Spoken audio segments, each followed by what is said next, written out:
Welcome back. Today's episode is going to be on the draft.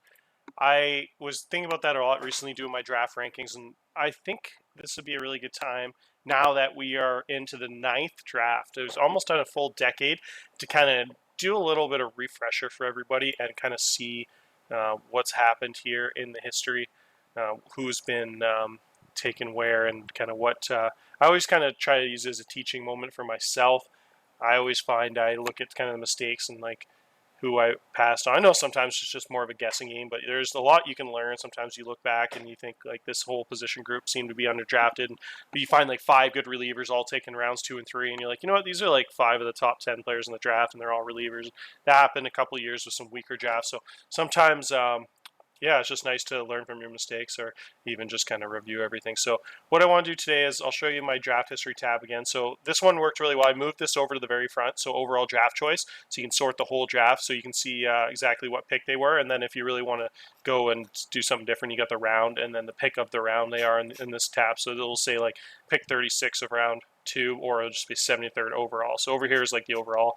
So if you look at last year's draft, so we'll actually go back quite a bit farther. So 2027, we'll go all the way back 2020, and we'll just start to like sort by who some of the best looking players in the draft. We already did a few episodes back in the day on this draft, but it's even more fun, I think, to look back now. There's been so much time go by, and so you see a lot of mistakes, a lot of good luck charms.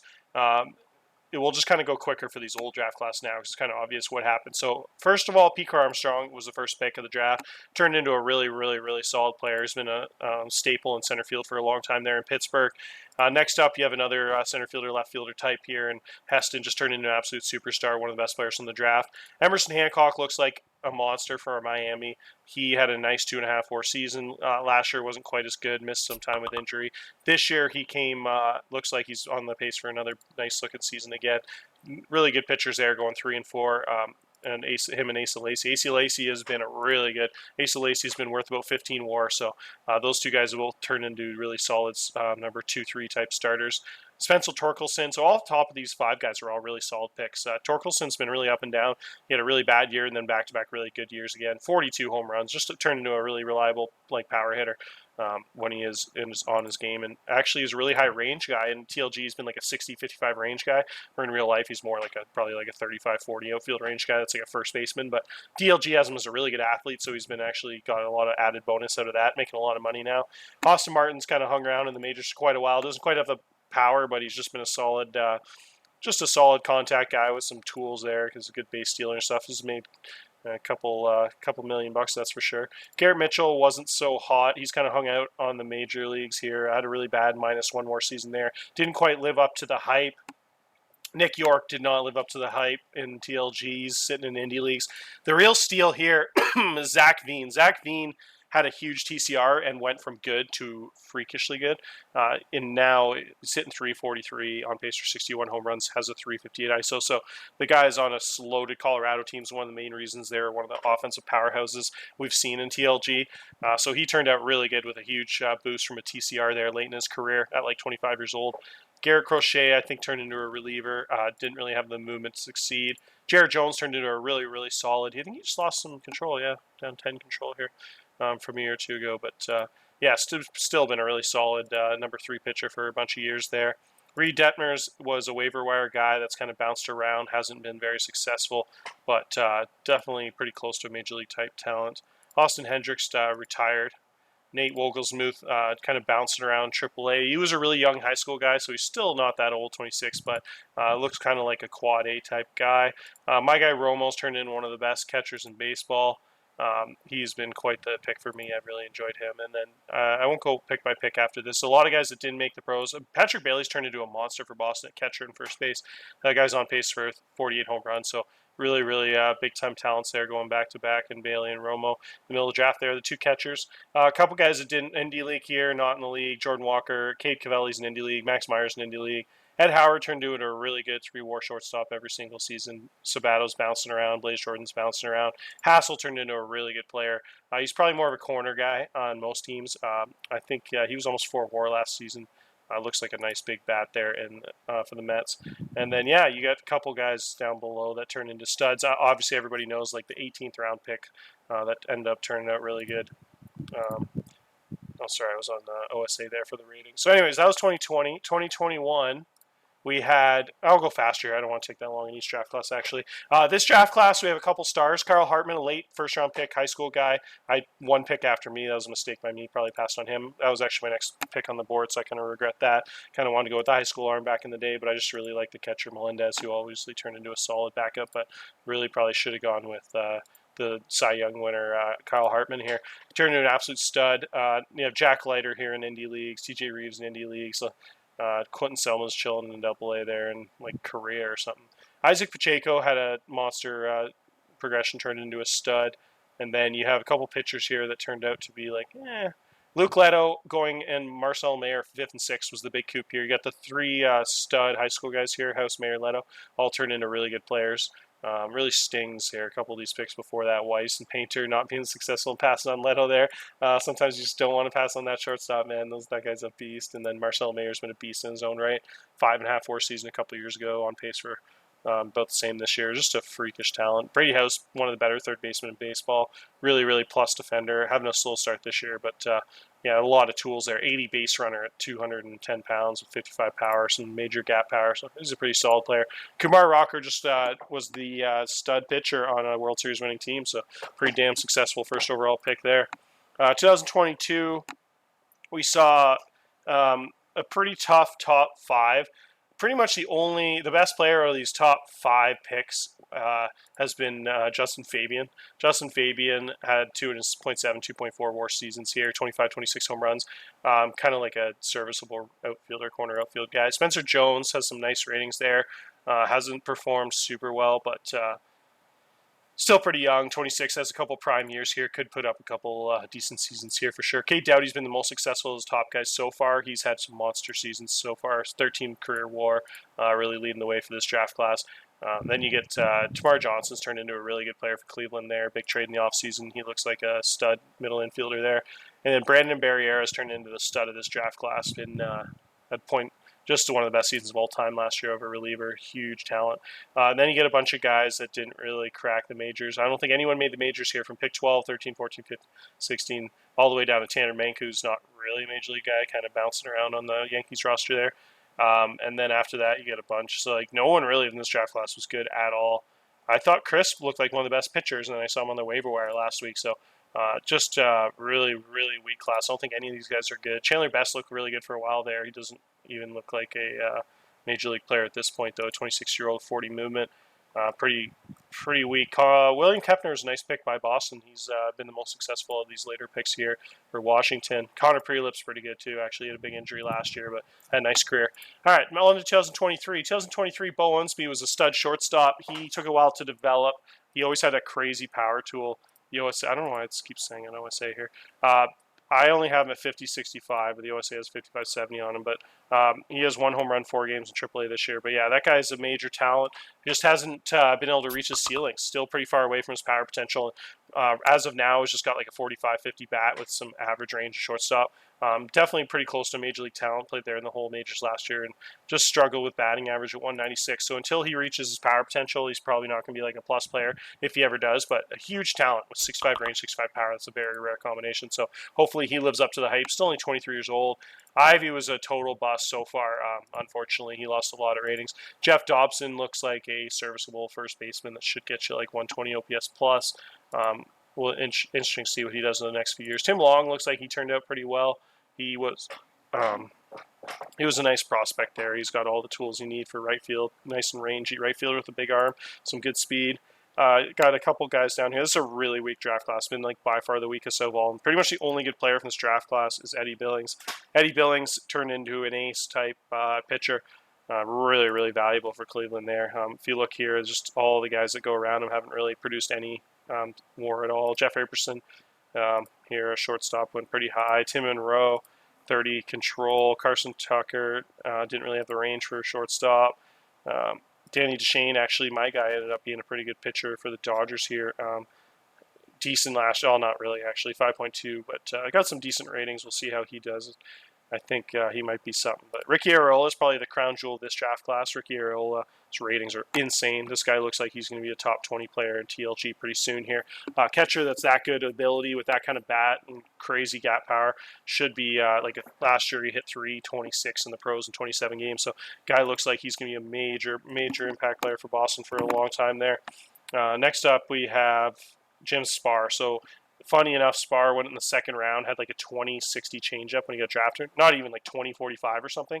That changeup came along, and he developed into an ace and a World Series winner. So if you look at that, one of the riskiest picks, sometimes, like I say, it's like, in quotations, risky, but it's like, well, of all like 50 players taken in the top 50, he's one of the only ones that turned out. And so sometimes it's worth it to go for those high ceiling guys, even if they seem risky at the time. Talent beats out everything. So guys, some major talent. Patsy Andrews, a nice looking pitcher there for Montreal. Unfortunately, it looks like he's lost his third pitch, so might be more of a bullpen guy. I think that was a lot higher a couple years ago. I really like Ken Munoz. I thought I had a steal here in the second round. I just was obsessed with his defense. Hasn't really gotten too much better in offense, but it looks like a really solid player in AAA. He had a huge season last year, 2.2 WAR, and hit 385 this year. So who knows? Maybe he's still got a little something in him. That was a really weak draft, though. No superstars out of the top 5. Really stings. And then next up, we have 2024. 2024, we have Callis was the first pick. Looks like a nice, solid Major League starter. Bitsko, so we already have the first 2 picks are already wildly more successful than any of the top 5 from the year before. Bitsko looks like a really nice pro here. He had a low 4 FIP, struck out a ton of guys last year, 24% of batters. A really solid pitcher for San Diego, one of their best arms now. Luca Livio looks like a really good Major League outfielder. Guy has a ton of tools, still really far off his potentials at 22 years old. He's a really young draft pick a couple years ago. Huge 75 runner, fly ball hitter.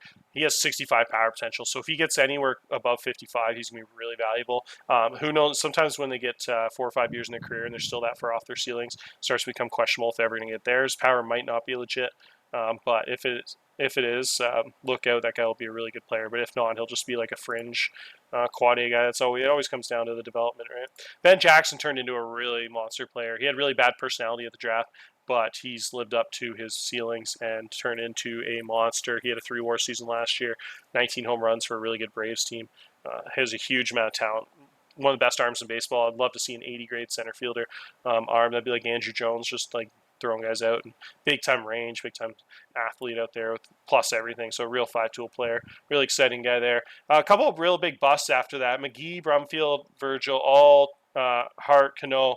A lot of guys that just didn't really turn out. Cano still looks pretty solid for the Dodgers, really young, but just Smith turned into a reliever. Toledo blew his arm out, but he looks really good. He's actually pretty solid. Master Donato is probably one of the most successful for Arizona. They traded him in the trade last year, and then he went and won a World Series, pitched 200 innings, ended up being really successful. Remember this guy, I totally forgot about him. His power's gone up a lot since I looked last. Major power out of him, but not a lot of contact, lost a lot of that range. Looks like more of a corner guy now. I remember that. I haven't looked at that guy in years. Napier turned into a superstar. Bobby Bradford looks real good for Texas. Didn't really develop that electric stuff it looked like he had early in his career, the 65 rated, but still looks like a really nice control pitcher with high velo and 3 good pitches. So the guy has had a couple of nice seasons here. 219 innings, 191, so it's really logged a lot of innings, been pretty successful pro. Nice pick there out of Texas. No other real studs here. Quite a bit of bust in these 20th picks after that. So really the Jamie Joyner at 39 is the next big-time talent that's been really successful. And then you have a bunch more guys that haven't been very good. Joel Ford, it's a different Joe Ford. There's a really good reliever named Ford. Jeff Teague ended up being a really good pick for Colorado there. He's starting shortstop in the best team in baseball, so that's pretty impressive. So anyways, not a strong draft. Pretty solid, though, but not, I wouldn't say strong. Really, you just have a couple pretty good players like Ben Jackson, the 2 arms there, and Napier, and then, but not a lot of huge power hitters or like superstar pitchers. Next draft, this is where it gets fun. This part of the video, this is by far the strongest draft we've had at TLG.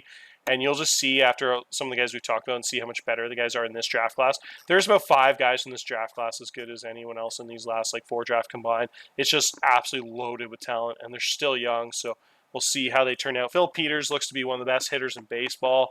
This guy should be a 300 hitter, hits like 25, 30 ding-dongs a year, maybe more. Guy's a stud. Chris Eads looks like a pretty solid major league pitcher. He has a lot of talent. He's 6'8", 3 really good pitches. Looks solid. That was Chris. LA was my #1 player in that draft. I think him and Peterson were my top two, and that kind of lived up to the hype a little bit. LA just had the best bat out of any draft prospect we've seen in TLG history. Back at the draft in 2025, this would have been the scouting report right for the draft. My scout had him as a 45-75 bat, which is insane. Anything over a 30 current hit tool for a draft guy is really good. 40 is like elite, and 45 is like generational. So guy is pretty much like a major league hitter right out of college. 40-65 power and 30-45 eye. So the eye already passed expectations. It's gone from 30 to 50, even though the ceiling was only 45 at the time. The power has gone above expectations. It's gone all the way from 40 to a 70. And then the contact has gone above expectations, 45 all the way to an 80 with only a 75 ceiling back in the day. And it's at 80-80 now, which is insane. So this guy looks like an MVP. Like, really unfortunately, like Drew said, he got injured 5 to 6 weeks. The guy was just destroying baseballs at 272 OPS plus clip. Guy looks like an MVP type hitter. If he can play, I think he's definitely not a center fielder. The 50 range just killing him out there in center, I'd imagine. If he can move to the left field where he's better suited with a 50 range, he is going to be super valuable. Probably almost about the same ratings as Juan Soto. So if he can have a career anything close to that, just shows the type of talent he has. So what a monster bat. One of the best hitters you'll see. And then you got a couple pitchers here. You got Bayless and then Nesty Herrera. Both go to Seattle. And then Brad Rache was a Cleveland guy. I just traded for him. He has some really nice ratings. Hasn't really played that well for me. Hit 118 and 128 so far in 16 games this season. Really, really bad. But should with his ratings, he should be like a 3-WAR guy. We'll see if he ever lives up to that. But has a really plus skill set right across the board. So I'm expecting a 65 range and that kind of bat to be a real plus player for me, but we'll see in time what happens there. Mike Flynn had some really, really nice ratings at the draft and has gone down, lost some of his potentials. He had 60, 55, 60. He's lost a little bit, but he still looks like a major league arm with like 45, 50, 50. Young guy, but hasn't quite turned into the star he looked like. Peterson was the real coup of the draft. Peterson ended up being the best player from this draft so far. Him and LA look like monsters. Him, LA, and Peters were like the big three in that draft. All had insane ratings of the draft. I was shocked Peterson fell to 8. I thought it would have for sure been like LA, Peterson go top 3 in some combination. Falling to 8 and Colorado snagging him has been nuts. He looks like a guy that's going to compete for a bunch of MVP awards. Next up, Cedillo had a monster pre-draft TCR. If you look at 2025, this was right before the draft. In May, it was like a week before the draft. He went up like 15, 10. So he had a crazy TCR, as you see, went from like this here with 45s all the way to like 60. So, and then he just kept going up since the draft. He's had a lot of green arrows, and now he's all the way up to one of the better pitchers in baseball. He had 3.6 WAR last season, 3.8 FIP. Really, really good pitcher. RJ Larry also looks like a monster. The guy has crazy ratings, stuff, and movement are both tip top. Looks like a really, really good starting pitcher. Josh Potts looks like a beast. I love that type of movement in my stadium. Does not give up many home runs. Should be a really consistent pro. 5 pitches. He looks really good. Batiste is one of my favorite prospects in baseball. He's still really young. He was really young at the time of the draft, like a JUCO freshman. But the guy has 60 contact, 65 power potential still, which it looks like he's well on his way to getting. But he's actually just as good as a pitcher. He's got 65 movements, 60 control potentials. He's got 3 pitches with a 4th that has a potential. Probably won't ever get there at a 20 changeup, but 3 really good pitches, high movement, high stamina, crazy movement versus right-hand batters. Just looks like an amazing 2-way prospect, a legitimate major league first baseman and a legitimate major league starting type pitcher. So really exciting prospect there. Dutton, big-time reliever that's got traded there.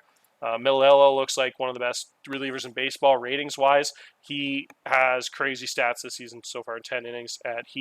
Guys are only hitting .091 off him, and he's also got a World Series ring, so pretty credible career out of him so far. Kuhn looks really nasty with some really high movement control ratings too. Looks like really nasty. Vargas also has 80 stuff potential. He's almost has potentials. If he can just get a little more control, he should be one of the better relievers in baseball. And Trillo lost a lot of ratings for the Giants right after the draft. He just fell off. He was like a 65 movement guy, 55 stuff. Stuff's held on, and his movements fell down a little bit, but it's the control that really just never got close to that. He was a 25-50, and now he's a 30-40. So just unfortunately couldn't really control and lost a little bit of his movement there. Doesn't look like the same first-round talent he was. And then you got a couple guys that didn't quite live up to it. Finally, a little bit of a fall off here. So really the top like 16 players, almost all of them are really good. And then you get quite a bit of a fall off here. Trillo, Cloutier, DeVos, and Mortiz. Some of those guys are okay, but don't look like kind of jump off the page stars. And then you fall all the way down here. You got a couple nice looking players. Ed Davis looks real good for Cleveland. Looks like a legit starting pitcher here.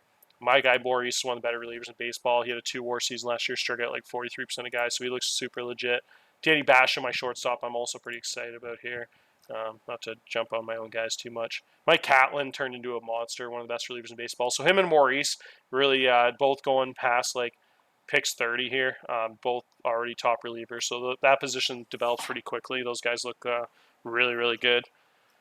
Joel Ford's also one of the best relievers in baseball. So you got like 3 relievers in a row here that just all turned into like elite type back end bullpen arms, really high leverage guys, which is exciting. Jim Fish was a big time reliever too.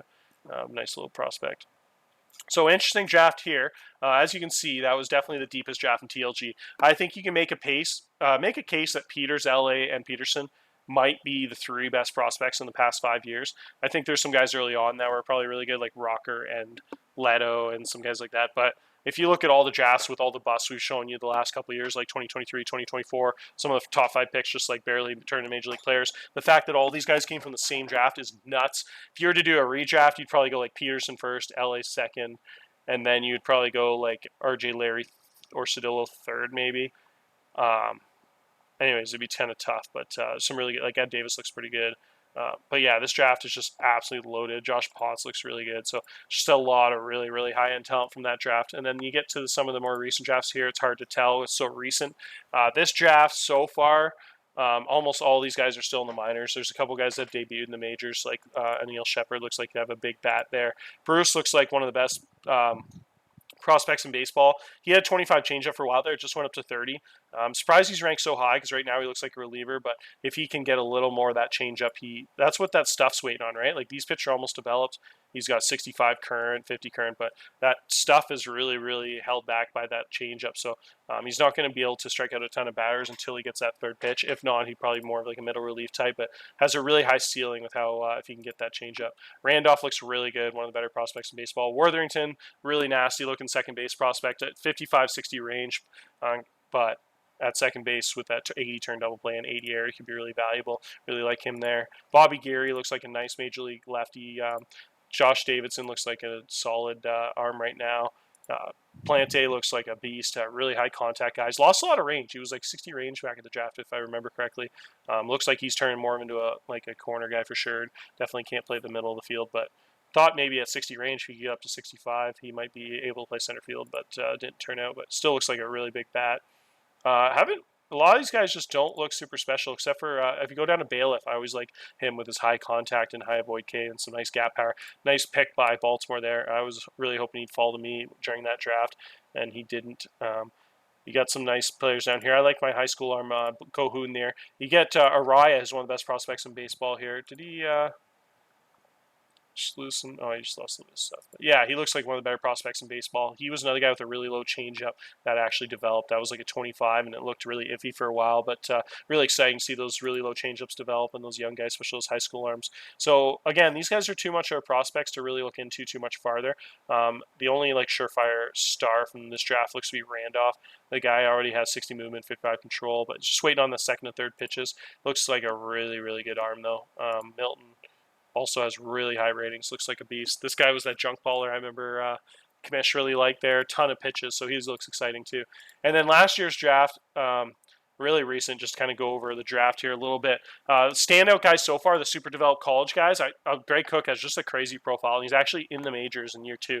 Looks like he has some insane control. Really exciting for him. He is a beast. Nate DeRosa's in the pros here, hitting the crap out of the ball. He's on the Dodgers pro team, hitting 320 already. So sometimes people think it's risky to draft a first baseman high, but looks like he's one of the best players in this draft. I don't think they regret that one bit.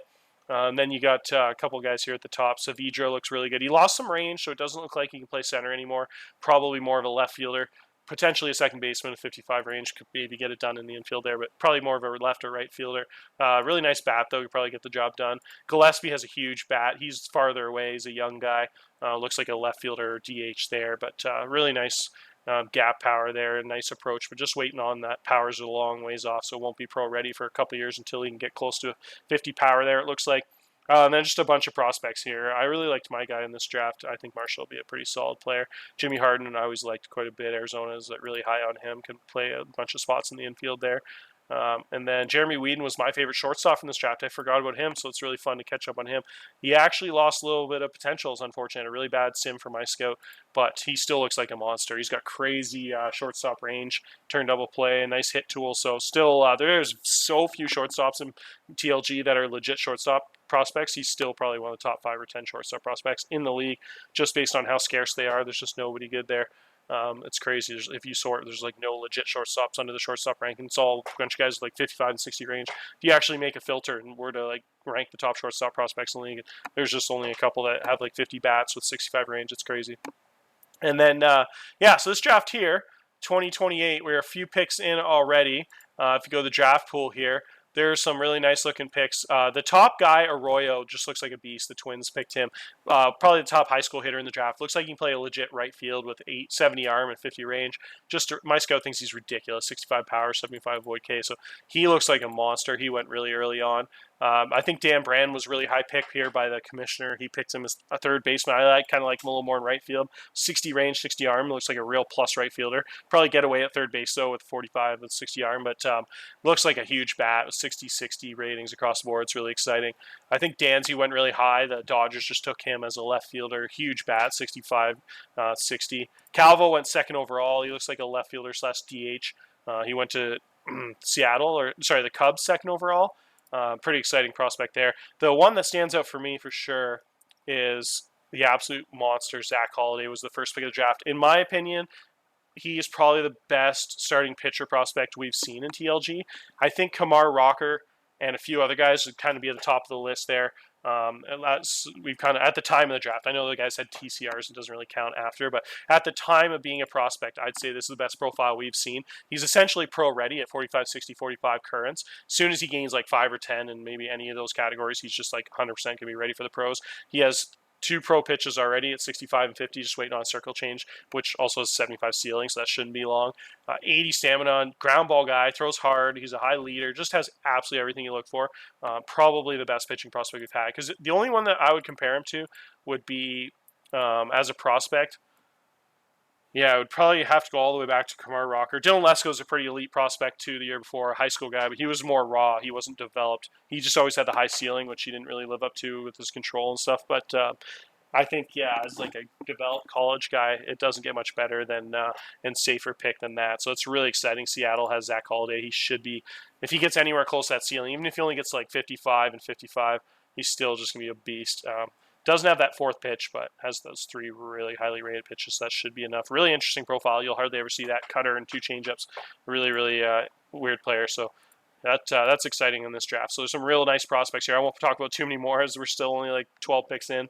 But that's just kind of a nice little overview of all the drafts. So I'd say if you look back, the one thing I'll show you here too is you can go to draft history and then you go to all years. And it'll show all years from 2020 when TLG started until now. And you can actually sort stuff. Like you could sort WAR this season, and then it'll show you all the guys from the drafts, and you can just see where they went, which is really cool. So cost, and some of those guys will say 0 because they're international guys. But it's just really fun to sort by overall, so you can see all the first overall picks. So you go all players. So this would be all the guys who went first overall. Sadidra, Rocker, Peters, Owensby, Lesko, Armstrong, Callis. So the first picks for sure. Rocker would be the best arm. Dylan Lesko, like I said, was a top prospect back in the day, but didn't develop his control, unfortunately, enough to be a starter and never got that third pitch past a 30. But it looks like a nice reliever prospect. Second overall picks has been pretty rough. The only real good second overall picks was Chris Randolph, who's still not complete, so maybe not, but looks pretty good right now. And then Chris Eads, pretty solid. Nick Misko looks like really good, but all the second picks not quite living up to that lofty second overall pick type ceiling. Third overall picks, you get Andy Bruce. Dotson looks pretty good. Elliott looks like a beast. Hancock's a beast. And then that's about it. And then you go down to the fourth pick. You've had some pretty good ones here. Pena looks like a legit pitcher. Lace's pretty good. Brady House pretty good. Judson's solid. And so it's just really interesting to look at all this. And then fifth pick's been pretty rough. Marcelo Mayer's probably the only good guy. I guess Ben Jackson's, actually, no, that's a lie. Ben Jackson's pretty good. and the Torkelson's been pretty solid. But 6 has been pretty ugly, other than Luke Leto. It's the only stud there. It looks like all the others have pretty much been bust except for Doughty. Actually, Davidson's pretty nice too. But and then 7th, you get DeRosa, and not much else. Isaiah Megwood's okay. Plant looks pretty nice still. But yeah, really interesting. So that's it. That's it for the draft episode. That was fun.